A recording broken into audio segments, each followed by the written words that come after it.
Strong acids. So the strength of an acid is defined by its equilibrium position.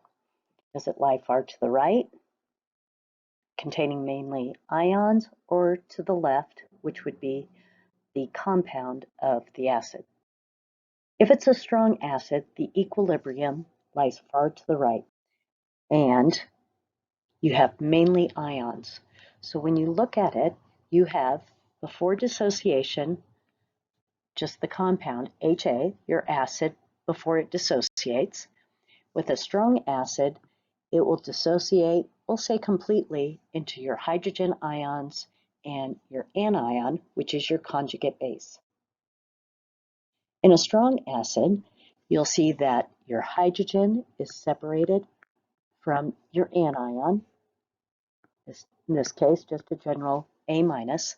Notice how we don't have any acid remaining in the solution as HA.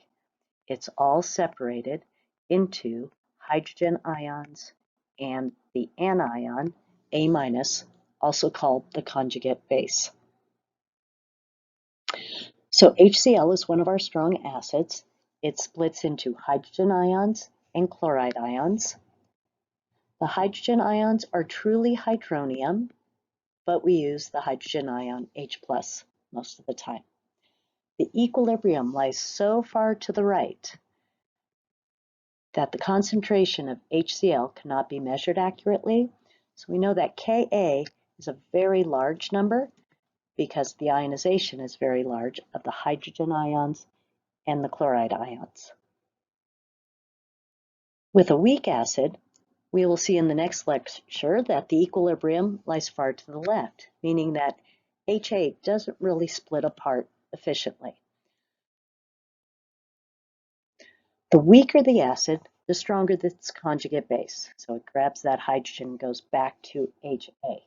So noticing this one, let's first go to before dissociation. You have some acid, HA. When it dissociates, you don't get much on the right side of your equation. Again, remember, we're just looking at HA. In this case, it's a weak acid. I'll put AQ on it.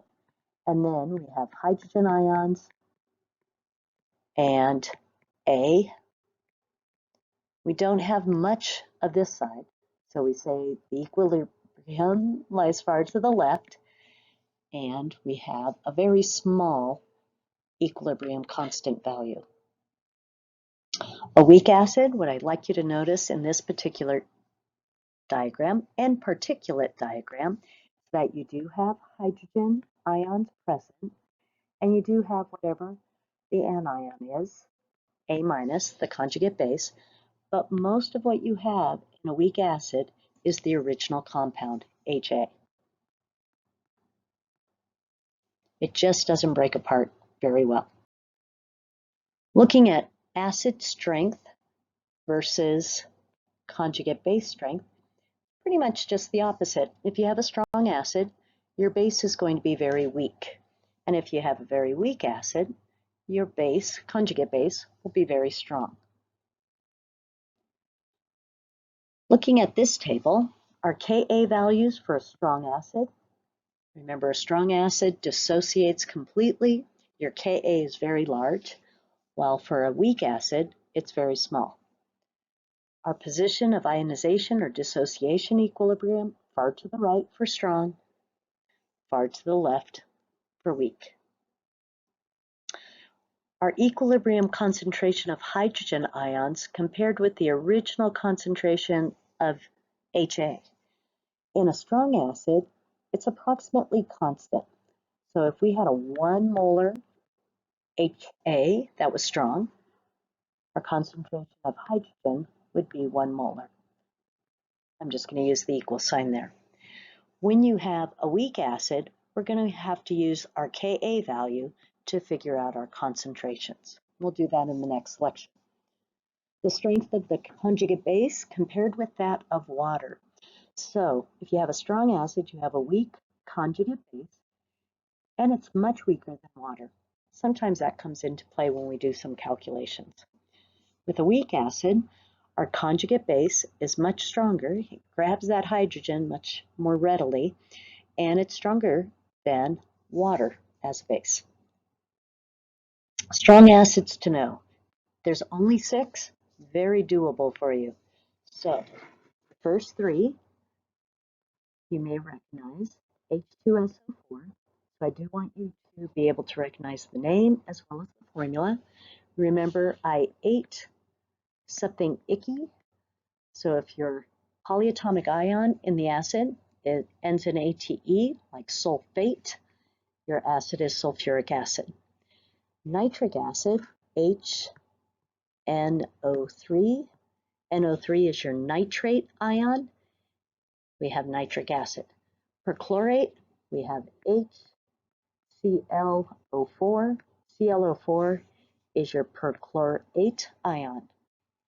The last 3 combine with just one other. So you have hydrogen chloride, which is hydrochloric acid, HBr for hydrobromic, and then hydroiodic HI.